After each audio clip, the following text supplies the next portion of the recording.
GBA 7 की अगर बात की जाए, स्कर्दू आईपीपी के राजा जलाल आगे हैं और नून लीग के अकबर खान यहां पर हमें पीछे दिखाई दे रहे हैं। जीबीए 8 स्कर्दू, पीपी के मोहम्मद अली आगे, एमडब्ल्यूएम के काजी मैसम जो हैं वो हमें पीछे दिखाई दे रहे हैं। जीबीए 9 की अगर बात की जाए, स्कर्दू से आजाद उम्मीदवार वजीर सलीम वो हमें आगे और पीपी के फिदा जो हैं वो हमें पीछे दिखाई दे रहे हैं। गैर हतमी गैर सरकारी नताइज जिसका सिलसिला शुरू हो चुका है, समा अपने नाजरीन तक पहुंचा रहा है। पल पल जो नतीजा हम तक पहुंच रहा है, जिम्मेदाराना सहाफत का मुजाहरा करते हुए हम अपने नाजरीन तक पहुंचा रहे हैं।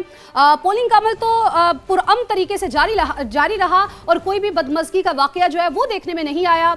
और इस हवाले से गुफ्तगू भी कर रहे थे चीफ इलेक्शन कमिश्नर कुछ देर पहले, और उनका इस हवाले से कहना था कि एक तो जीबी की जो आवाम है उनमें काफी ज्यादा शऊर आ चुका है, और दूसरा इलेक्शन इंतजामात वो बहुत अच्छे तरीके से किए गए थे जो कि माजी की निस्बत इस दफा बहुत बेहतर दिखाई दिए। माजी में बहुत ज्यादा बदमज़गी के वाकयात जो हैं वो भी पेश आए, लेकिन इस बार किसी भी किस्म का नाखुशगवार वाकया रूनुमा नहीं हुआ और इंतहाई स्मूथली ये अमल जो है वो जारी रहा। और अब नताइज का सिलसिला 7 बजे के बाद शुरू हो चुका है जो कि हम अपने नाज़रीन तक पहुंचा रहे हैं। और गैर हतमी गैर सरकारी नताइज के मुताबिक जीबीए 12 शिगर से इस्लामी तहरीक के राजा आजम आगे और पीपी यहां पर हमें पीछे दिखाई दे रही है। इमरान नदीम हमें पीछे दिखाई दे रहे हैं। जीबीए 13 अस्तोर नून लीग के राना फरमान आगे और पीपी के फहद हनीफ यहां पर हमें दूसरे नंबर पर दिखाई दे रहे हैं। जीबीए 14 अस्तोर आईपीपी के शम्स आगे और नून लीग के राना फारूक यहां पर हमें पीछे दिखाई दे रही है। अगर ओवरऑल बात की जाए जो अभी तक गैर हतमी गैर सरकारी नताइज सामने आए हैं तो फवाद उसमें कहीं हमें पीपी यानी कि तीर जो है वो हमें चलता हुआ दिखाई दे रहा है,